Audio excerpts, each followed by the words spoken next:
le président de la Fédération de Russie, Vladimir Vladimirovitch Poutine.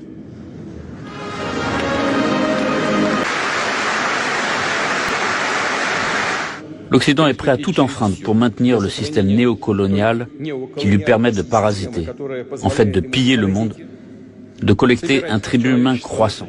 La Russie est une grande puissance millénaire, un pays civilisation, et elle ne vivra pas selon de telles règles.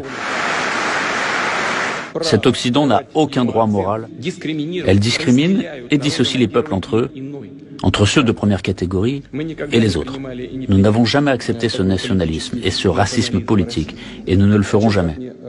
Il est bon de rappeler à l'Occident qui a commencé sa politique colonialiste, la traite des esclaves, du génocide de peuplades indiennes, du pillage de l'Inde, de l'Afrique, exterminer délibérément des ethnies entières pour s'emparer de leurs terres et de leurs ressources. Ils ont organisé une véritable chasse à l'homme, comme s'il s'agissait de bêtes. Ceci est contraire à la nature même de l'homme, à la vérité, à la liberté et à la justice. L'ordre de ce monde unipolaire est par essence antidémocratique et liberticide. Il est profondément faux et hypocrite. C'est absolument honteux. Honteux pour ceux qui le font, honteux pour ceux qui, comme des esclaves, avalent en silence et sans broncher cette insolence. Le diktat américain repose sur la force brute, la loi du plus fort. Tous les pays qui disposent ou cherchent à disposer d'une véritable souveraineté stratégique et sont capables de défier l'hégémonie occidentale sont automatiquement considérés comme ennemis. C'est sur ces principes que se basent les doctrines militaires des États-Unis et de l'OTAN, qui exigent ni plus ni moins qu'une domination totale. Les élites occidentales présentent leurs projets néocoloniaux d'une manière aussi hypocrite, prétendant avoir un esprit pacifique, en parlant d'une certaine dissuasion. Une ruse de ce genre de propos rusés, circule d'une stratégie à une autre, et au fond ne signifie qu'une seule chose, la destruction de tous les pôles de développement souverain. Comme le disait Goebbels, plus le mensonge est gros, plus il passe. Ils agissent selon le même principe. La Russie comprend sa responsabilité devant la communauté internationale et fera tout pour ramener ces têtes brûlées à la raison.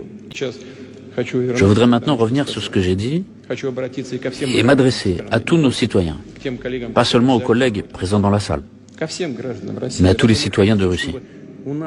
Voulons-nous vraiment avoir ici, dans notre pays, au lieu d'un papa et d'une maman, un parent numéro 1, un numéro 2 ou un numéro 3 ?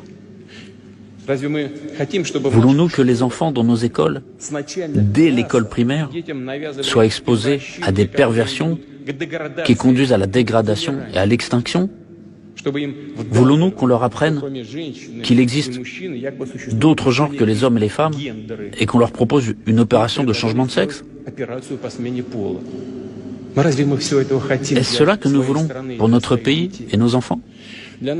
Tout cela est inacceptable pour nous. Nous avons notre propre avenir. Je répète, la dictature des élites occidentales est dirigée contre toutes les sociétés, y compris les peuples des pays occidentaux eux-mêmes.